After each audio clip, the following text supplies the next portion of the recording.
Salut, c'est Outdoorsy Dimanche et bienvenue sur la chaîne de l'Outdoor pour tous et pour toutes. Cette fois-ci, on va s'intéresser aux coulisses d'une course alpine. Je vais tout vous dire sans aucun filtre. De la préparation en amont au déroulé pendant et je vais même vous expliquer comment on fait pipi. Allez, venez avec moi, c'est parti.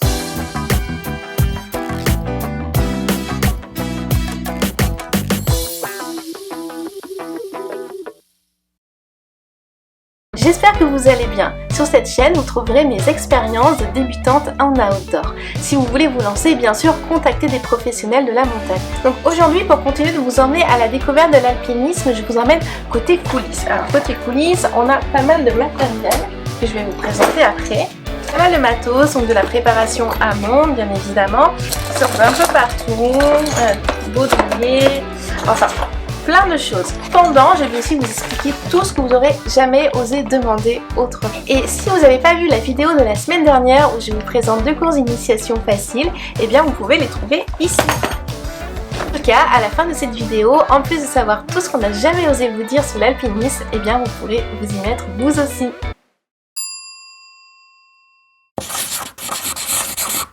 Tout d'abord, il va falloir se remettre en forme pendant plusieurs semaines, pendant plusieurs mois, avant l'aventure que vous allez vouloir faire.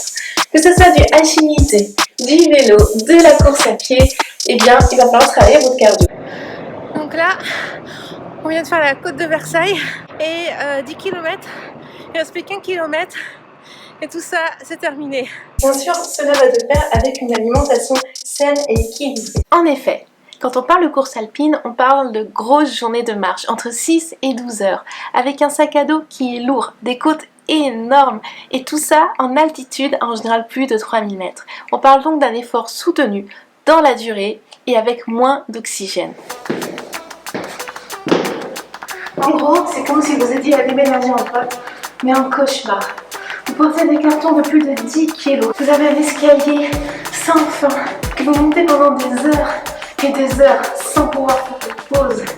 Et en plus, tout ça avec un masque FFP2.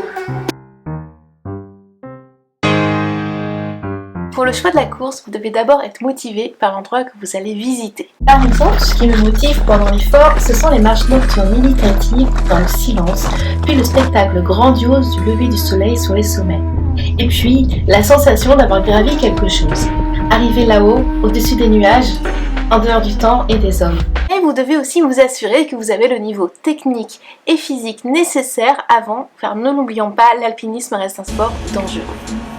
En tant que débutant, c'est quelque chose que vous allez discuter avec les professionnels avec qui vous allez prendre rendez-vous ou bien les amis plus expérimentés que vous connaissez et qui lideront votre cordée. Alors la cordée, on en parle, mais qu'est-ce que c'est? C'est en général 2 ou 3, parfois un peu plus, personnes qui sont attachées ensemble à une même corde. Et pourquoi on met une corde? Eh bien parce que ça permet de rattraper une chute si quelqu'un glisse ou tombe dans une crevasse, ces trous dans les glaciers qui sont parfois cachés par la neige.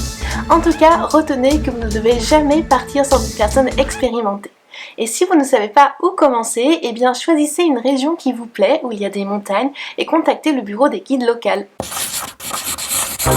Pour pouvoir réaliser votre aventure, vous allez avoir besoin de matériel spécifique que vous allez louer ou acheter en amont. Ne vous inquiétez pas, les personnes qui vont vous emmener, notamment les guides, vous feront une liste précise. Et dans tous les cas, il y a des choses de base qui sont nécessaires. À commencer par le casque.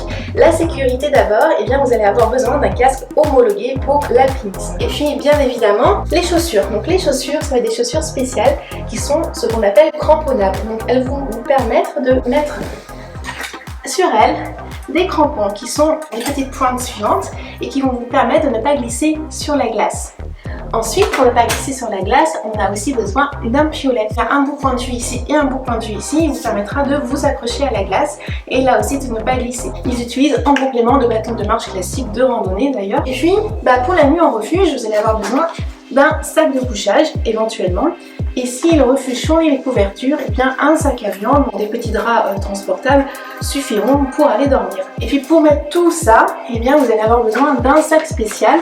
Et donc c'est un sac technique, en général léger, et qui a surtout la caractéristique d'avoir rien qui dépasse pour ne pas créer de danger supplémentaire en montagne, et puis avec un dos adapté. Vous allez aussi avoir besoin d'un baudrier pour attacher la corde. Pensez à prendre des vêtements adaptés, donc que ce soit au niveau des sous-vêtements, des polaires, du pantalon, spécifique pour l'activité en montagne, donc qui résiste à l'abrasion, mais également compatible avec la transpiration, donc surtout pas de coton, du synthétique va vous permettre d'évacuer la transpiration et de ne pas vous refroidir quand vous allez avoir froid sur votre sueur. Il s'agit quand même d'une activité sportive dans des conditions particulières de froid et de transpiration. La nuit en refuge, ce n'est pas une nuit en hôtel. Les conditions sont quand même assez spartiates. En général, il n'y a pas d'eau courante. Parfois sortir par moins 12 degrés la nuit pour aller faire vos besoins, vous dormez en dortoir et du coup, il y a un peu les ronflements des voisins à supporter. Mais en vrai, l'ambiance est très sympa et il y a un certain charme à vivre simplement, loin de la consommation et proche de la nature. Le cadre est en général intensément beau et vous pourrez profiter des couchers de soleil parmi les plus splendides de votre vie. Enfin, si vous ne vous êtes pas endormi avant. Le repas servi est en général convivial, très montagnard et très réconfortant, à base de soupe de légumes, de fromage et autres spécialités selon la région. Il y a un plat unique pour tous et l'option végétarienne est à préciser en amont car l'approvisionnement n'est pas vraiment facile dans ces endroits.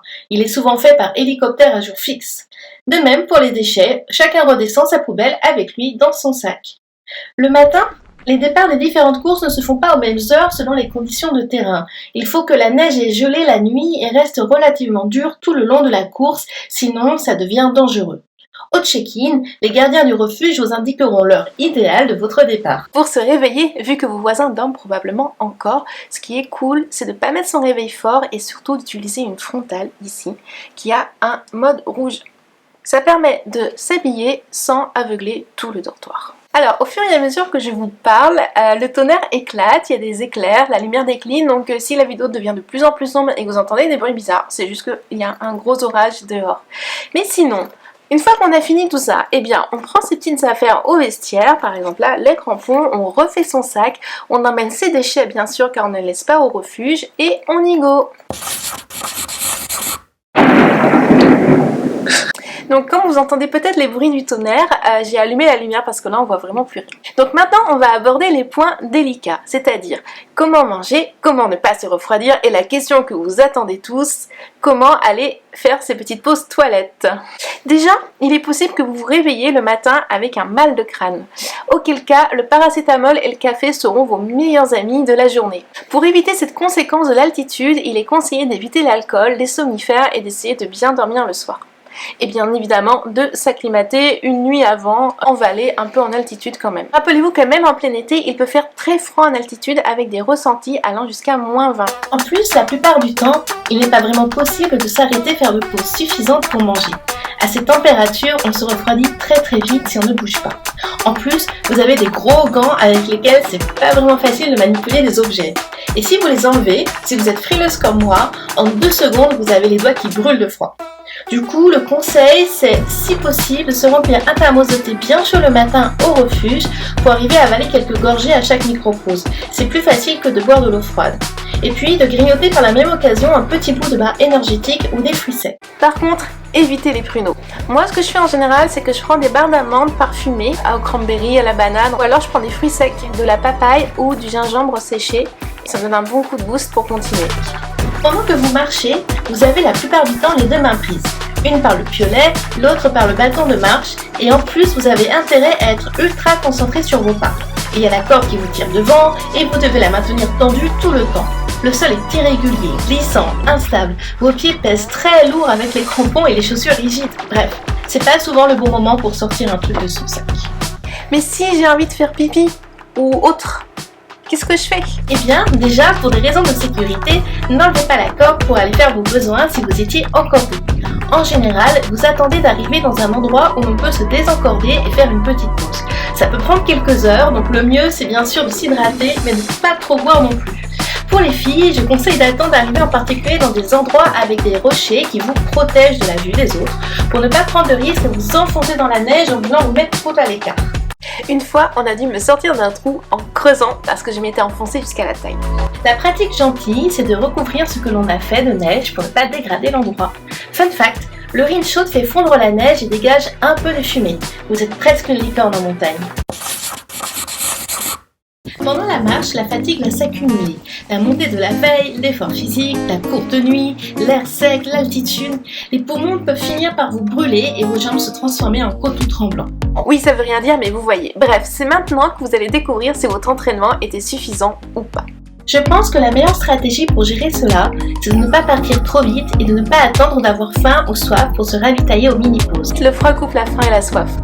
Mieux vaut un rythme lent mais régulier que de se cramer dès le début.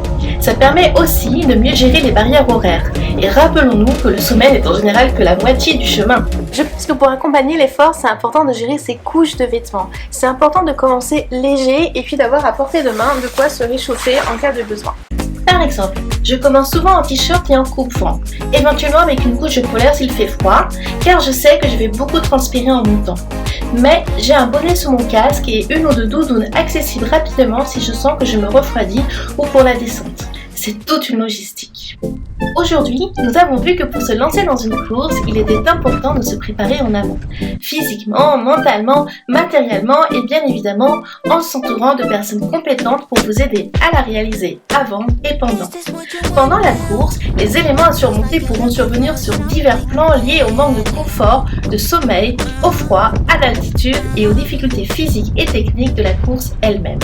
Je viens de monter 1100 mètres et en fait je suis totalement au bout de ma vie, j'en peux plus. Je tousse, je suis essoufflée, vous imaginez même pas. Et en fait, c'est pas terminé.